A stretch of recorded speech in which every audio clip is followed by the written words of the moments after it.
Do I have something in my teeth? Jim Carrey is woke, and people love it. Libby Libby, wah! That's right. This Jim Carrey. He's woke now. How does someone like Jim Carrey become woke? The first step is to change the definition of woke.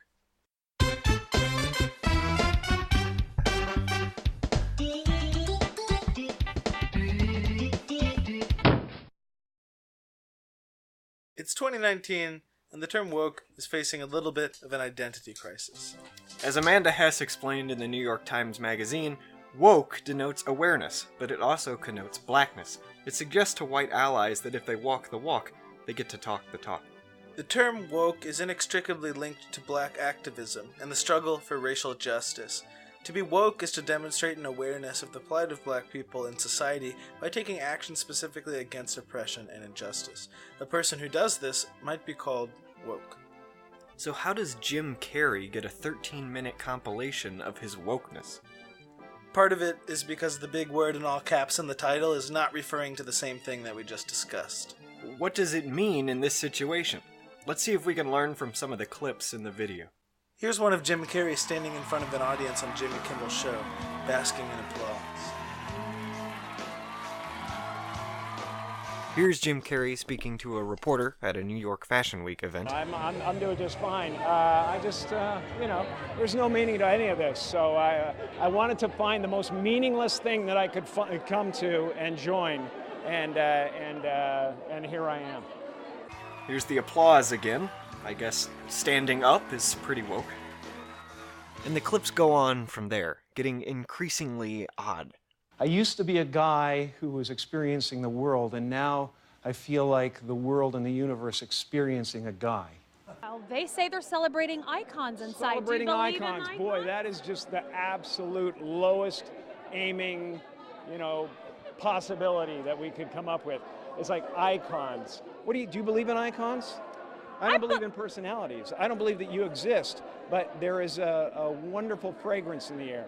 So many of us choose our path out of fear disguised as practicality. What we really want seems impossibly out of reach and ridiculous to expect, so we never dare to ask the universe for it. I'm saying I'm the proof that you can ask the universe for it. You don't believe certain icons have the power to make change, to think differently, to be bold, to inspire others? Artistry? You're one of them. On the good foot. Ha! Yeah. You shut it down now. It's like one soul. That's how I feel. I feel like, people say, well, I have a soul. You don't have a soul. There's no you, but I feel like there is a soul, and it includes everything. Yeah. And when you wake up in the morning and you feel like I'm the universe, you don't have to reach for the stars. You can just let life happen. Yeah. And walk through the doors. Mostly, it seems like Jim Carrey interacting with reporters or television hosts and having slightly to very awkward exchanges. There is no me. There's no you. No. We're not here. This is a dream. There's just things happening. And there are clusters of tetrahedrons moving around together. Okay. He's certainly saying some odd things, but nothing that is totally unheard of, especially from someone as out there as Jim Carrey is perceived to be. So what gives? Why so many views? Why so many likes? Maybe the comments will help us out. Okay, not that one. There we go. I love how uncomfortable all these phony interviewer/presenter types get around him. 820 likes for Jose. He seems to have put his finger on the pulse of why people are so interested in this content, and maybe even gives us some insight into what woke means in this context for this group of people. Anyway, the working definition of woke we've been able to piece together from this video is like this. Someone who is woke is someone who is willing to push against, or otherwise step outside of, the boundaries of expectation for behavior in a given context. That's the first part, and it's pretty accommodating. Anyone can be woke just by doing something different than they're expected to. You were probably accidentally woke a few times within the past month.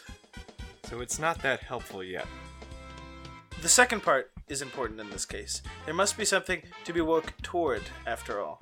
As Jose points out, there's a real sense here that Jim is acting in defiance of some oppressive norm. With his unexpected, bizarre actions and uncensored statements, Jim is sticking it to the man in a way that is deeply satisfying for these people. For some, that man is Hollywood, the elite.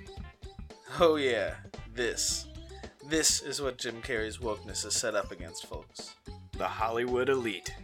And who better to take on the Hollywood elite than a world-famous actor?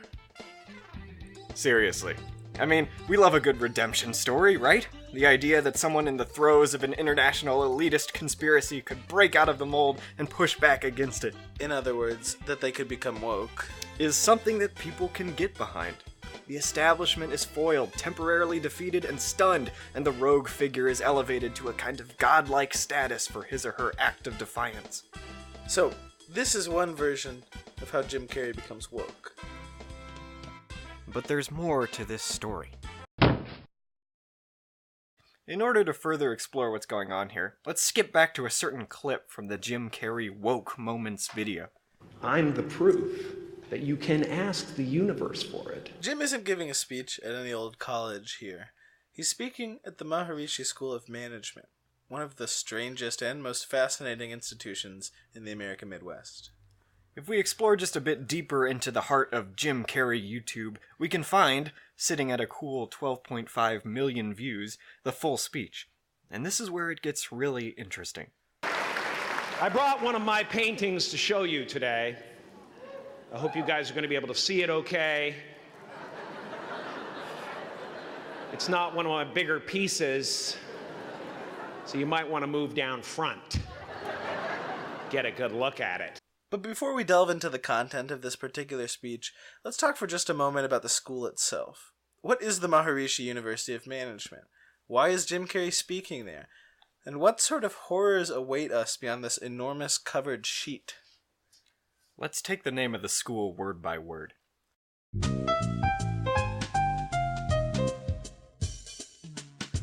If you're at all familiar with the Beatles, you might recognize the name.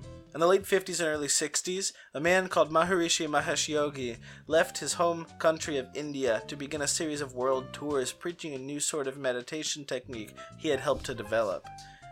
It was called Transcendental Meditation, and it purported to help out with all sorts of problems.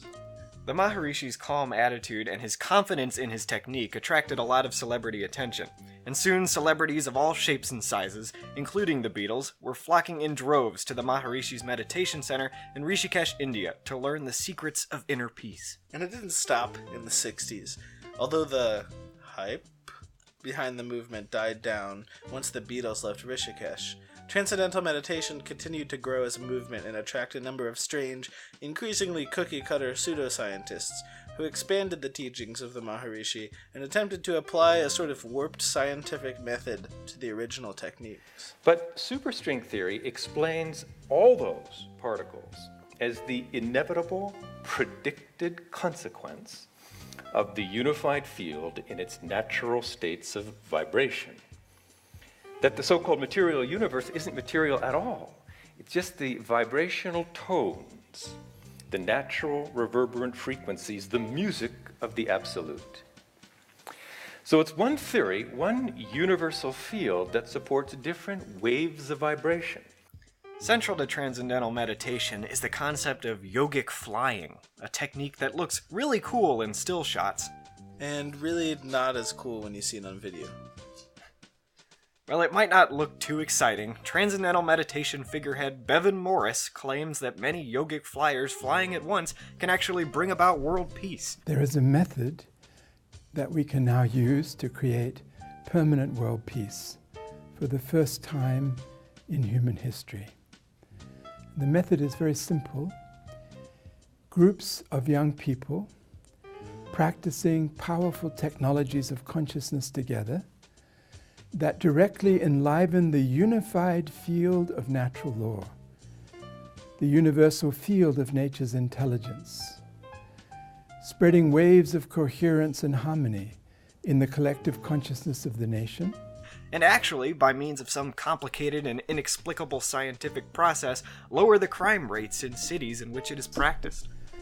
The effect is felt in the whole environment and measurable in reducing crime and violence and accidents and sickness.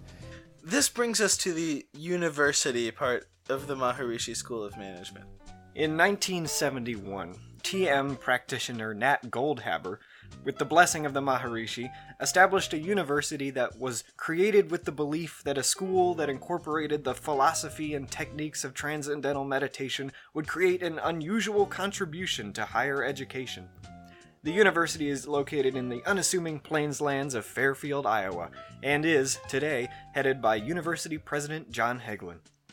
Who, by the way, petitioned the government to spend $33 million on an elite squad of yogic flyers who, Heglin believed, could end the conflict in Kosovo via the power of TM alone. Would have been interesting to see that put into practice. Also, one time Heglin began a speech by saying this. You know, the subject of change is curious in one sense. One thing you can say pretty much, maybe the only thing you can say about this material relative creation is that it's always changing, all the time. Everything is changing. Everything is ever changing. So you might think, well, there's plenty of change. And from that perspective, you might say, well, we're celebrating change today. We are desirous of change today, but change for change's sake is just more change. Which is fun. The university is home to about 1,200 undergrad students and a handful of graduate students. It has transformed Fairfield into a sort of spiritual refuge, and also, via the influx of spiritual seekers with strange new business ideas, has earned the town the nickname Silicon Valley. Silicon Valley. Fairfield is an interesting town. While researching for this project, we drove the hour and a half from our cozy, small Missouri town up to the fabled Silicon Valley to check it out. Everyone we met told us how much they loved living in Fairfield and how much TM had helped them find themselves, which honestly was cool. And we got to see quite a few of the university's most hyperbolic buildings, including the Golden Domes of Pure Knowledge and the Tower of Invincibility. We talked with the local guide about Ayurvedic medicine, puzzled about this chiropractic sign. We also drank some aloe, which was fun. Fairfield, Iowa is also home to the Vedic City, the capital of world peace. Every house in the city is built with the principles of Transcendental Meditation's Vedic architecture in mind, which means that the entrances of the houses can only face east or north, because south and west contain energies that are bad. And in the center of this incredibly vacant city is this set of Vedic astrological instruments, which measure the properties of the entire universe. And there's also this weird sort of maw rising from the snowy earth, which is incredibly occult sense cosmically inviting, and which we turned off-road to drive into. This was the only video we took on our trip. Sorry. But enough about Fairfield. Let's get back to the Maharishi University of Management. What's up with the word management tacked on at the end there? The university used to be called the Maharishi International University, but changed the name to appeal to students who wanted a more concrete degree. That's about it. That's all it takes, folks.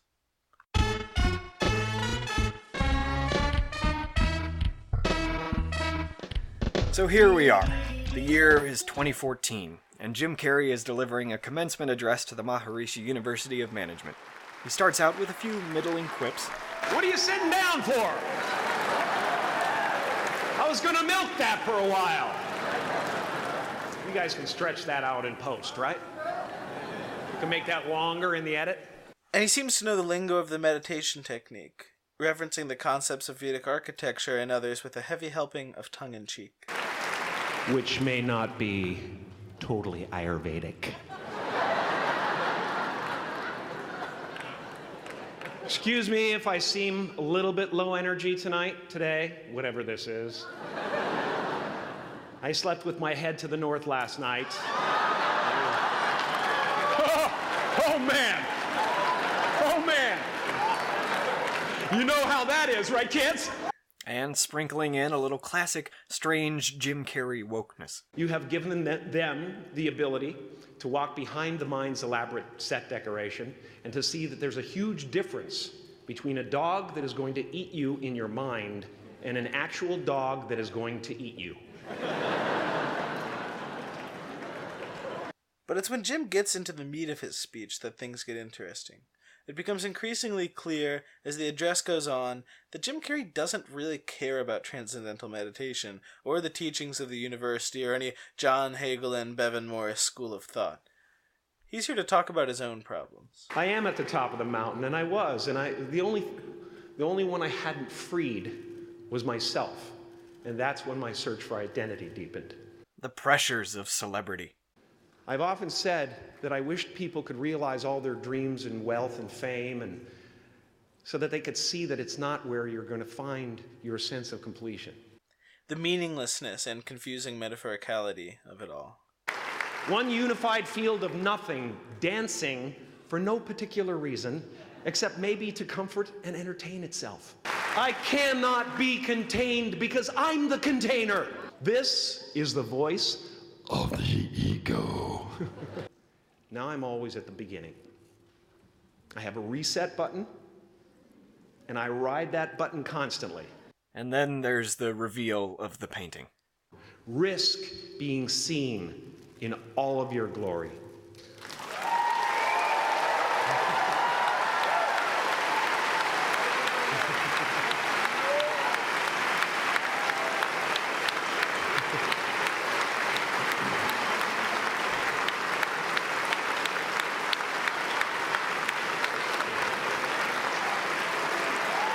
Not content to leave the piece up to interpretation, Jim Carrey dives into a lengthy explanation. This painting is big for a reason. It's called high visibility. It's about picking up the light and daring to be seen. Here's the tricky part. Everyone is attracted to the light. The party host up at the top, who thinks unconsciousness is bliss and is always offering to drink from the bottles that empty you. Misery below her. Despises the light, can't stand when you're doing well, wishes you nothing but the worst. The Queen of Diamonds, under him, needs a king to build her house of cards. And the hollow one down bottom there will cling to your leg and say, please don't leave me behind, for I have abandoned myself. Here's the thing. These aren't tenets of TM or anything. These are Jim Carrey's own creations. The party host, the Queen of Diamonds, who needs a king to build her house of cards? The hollow one. Jim Carrey has created his own pantheon, his own set of gods with their own titles and their own symbolic meanings. Some pretty crazy characters up there. In the end, though, this just functions as another celebrity endorsement of the TM movement, despite it having nothing to do with TM at all. Jim Carrey is using the commencement address to spread his own strange values out into the world. But he's also being used by the Maharishi University of Management. And no matter who gets the most press out of the interaction, the philosophies and dialogues of both parties just become more and more muddled.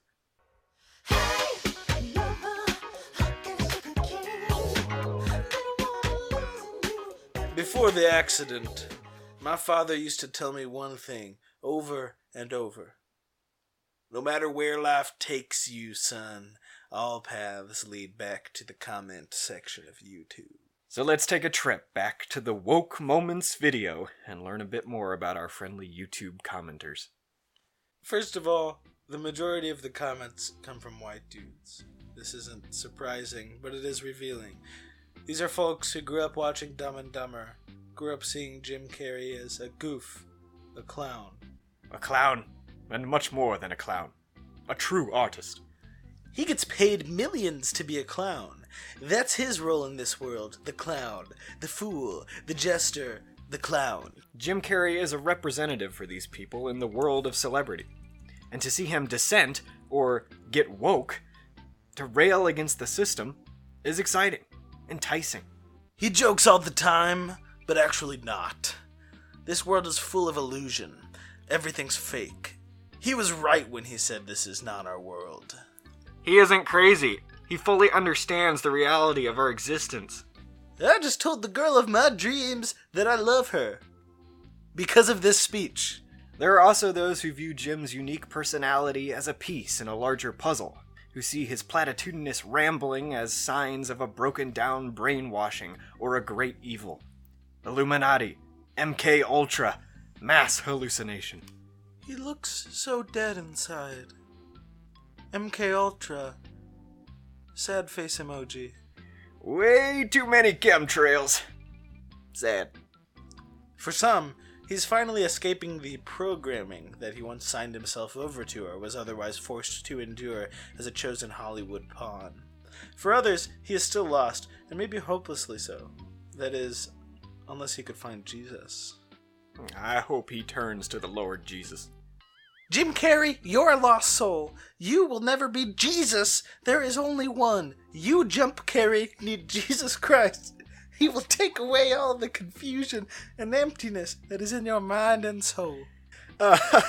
I'll take the resurrection over Snapchat, thanks.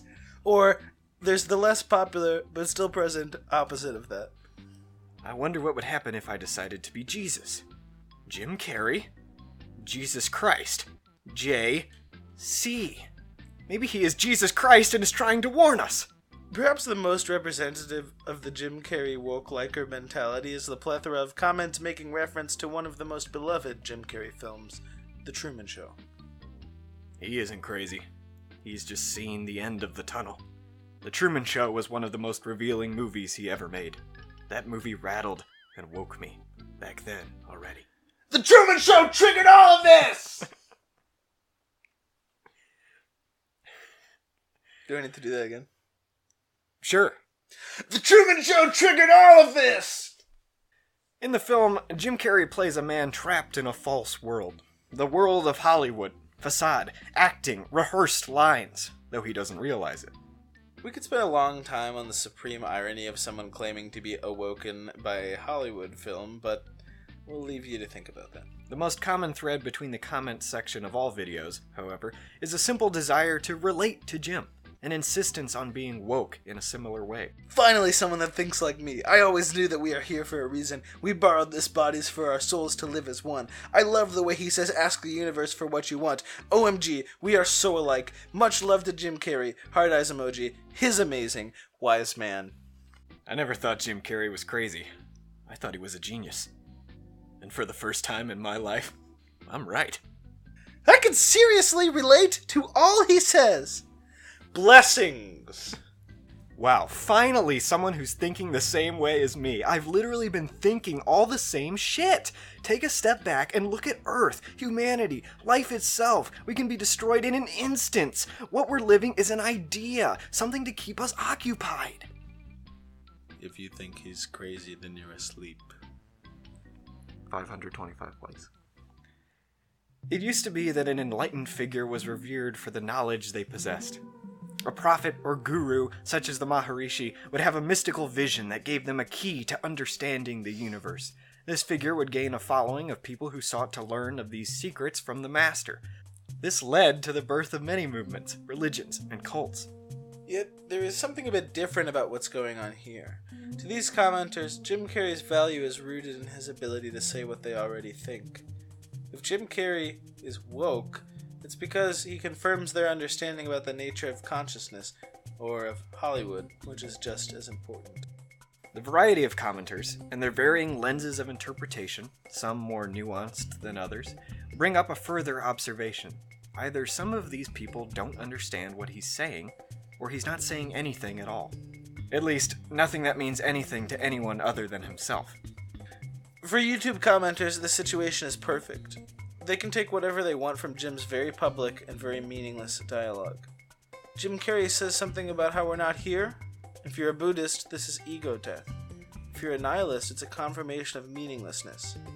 If you're convinced that the Hollywood elite are pulling the strings behind everything and everyone in public life, maybe it's Jim trying to send a coded message about his plight. Or some shit. Doesn't matter. It can be anything. It is everything. It is woke. And people love it.